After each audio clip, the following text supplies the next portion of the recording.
Brian and Janet were newlyweds when they moved to the city, still wrapped in the warmth of fresh love. They found a deal that felt too good to be true. An old apartment in a quiet neighborhood, going for half the usual rent. It was aged and creaky but had large windows, a cozy kitchen, and a view of the skyline that made it feel magical. The moment they stepped inside, they told themselves it just needed a little love. What they didn't know was that it would soon take all of it from them. At first, the days passed in joy. Laughter echoed off the peeling walls as they unpacked their boxes and decorated the space with fairy lights and vintage frames. They cooked together, played music, danced barefoot on the dusty floor. But everything shifted the day Janet found a strange wooden box hidden beneath a loose floorboard in the corner of the living room. Inside were old, singed photographs of a family, parents and 2 daughters. All of their eyes were violently scratched out.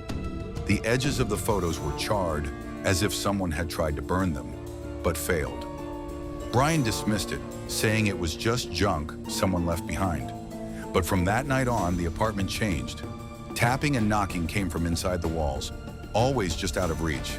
The lights flickered even when the switches weren't touched. Janet started waking up in the middle of the night with the unmistakable feeling of someone breathing near her face.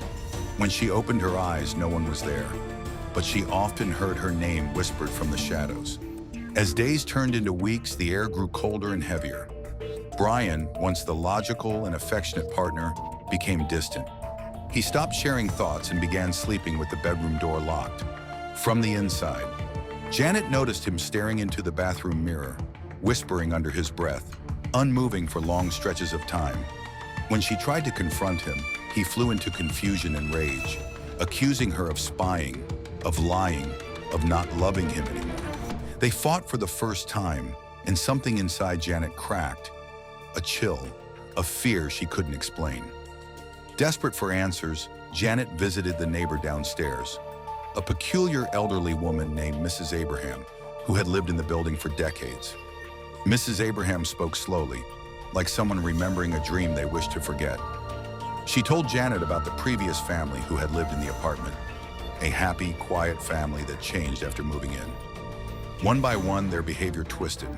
Then one morning, the front door was left wide open. All 4 of them were found in the living room, hanging from the ceiling, arranged in a circle.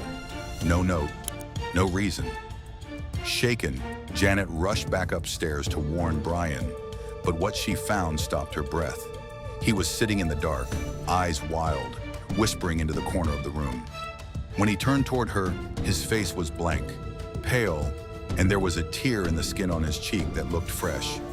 He muttered that she told him Janet was lying, that she didn't love him. And suddenly, every door in the apartment slammed shut at once.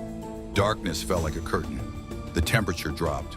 From the hallway, ghostly figures passed, silhouettes of children, a woman, a man.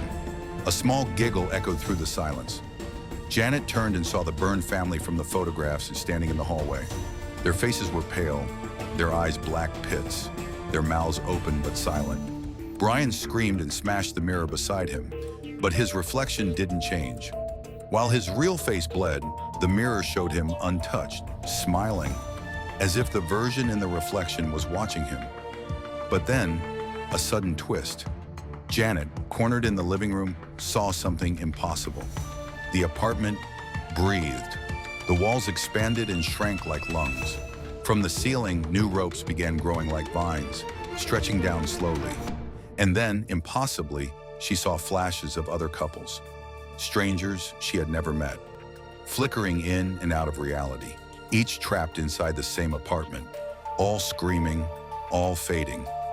It wasn't just one haunting. The apartment was a cycle. It had fed on love before, many times.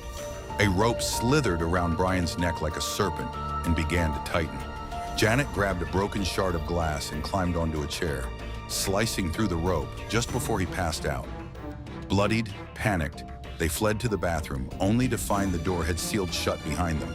Desperate, they punched through the drywall and crawled through a narrow gap into the empty next-door unit. Dust and silence greeted them, but the haunting didn't follow. By morning, they were outside, collapsed on the sidewalk.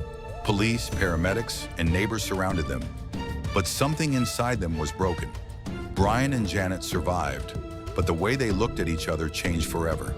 They never touched each other again, never laughed the same way. It was as if part of them had stayed trapped inside. The apartment door was later sealed and boarded up, but weeks later, the boards were gone. A young couple walked up the stairs giggling, holding hands. Behind the floorboard, the old scratched-out photo waited once again, and as they stepped forward, the door creaked open, all by itself.